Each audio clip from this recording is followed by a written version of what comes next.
Finally দেখো আমার লাউ চিংড়ি একদম খুব সুন্দরভাবে রেডি করে নিয়েছি, খুব কম সময়ের মধ্যে, খুব টেস্টি এবং স্পাইসি। এই রেসিপিটা শীতকালে কিন্তু ভাতের সঙ্গে পারফেক্ট লাগে।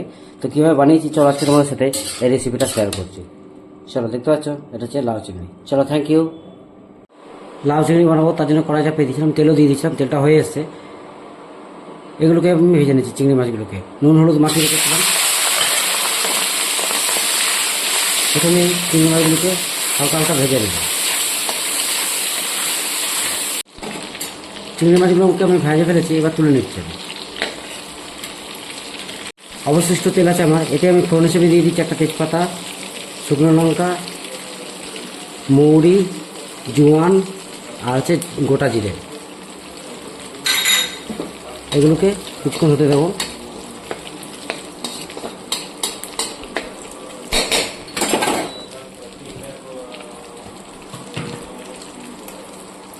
দিয়ে দিচ্ছি আদা রসুন কাঁচা লঙ্কা পেস্ট।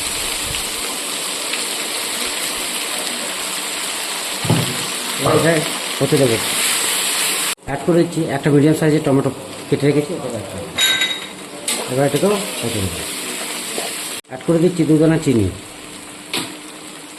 তার সাথে সাথে অ্যাড করে দিচ্ছি স্বাদ অনুসারে লবণ, আর দিয়ে দিচ্ছি হলুদ গুঁড়ো 1 চামচ, লঙ্কা গুঁড়ো 1 চামচ,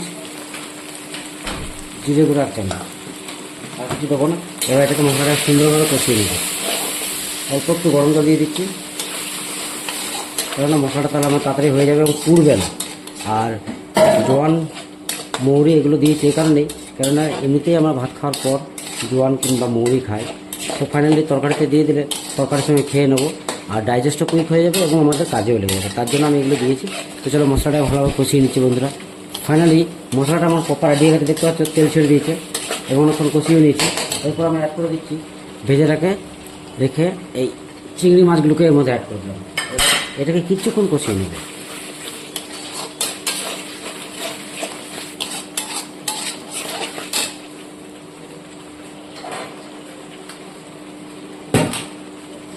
ফাইনালি আমার কষা রেডি হয়ে গেছে। এরপর আমি অ্যাড করে দিচ্ছি পেটেটাকে, লাউটাকে।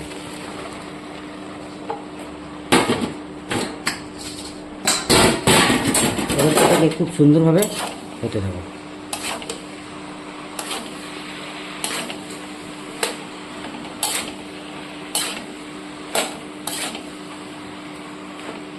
এবার এটাকে ঢেকে দেবো আর খুব সুন্দরভাবে এটাকে হতে দেবো।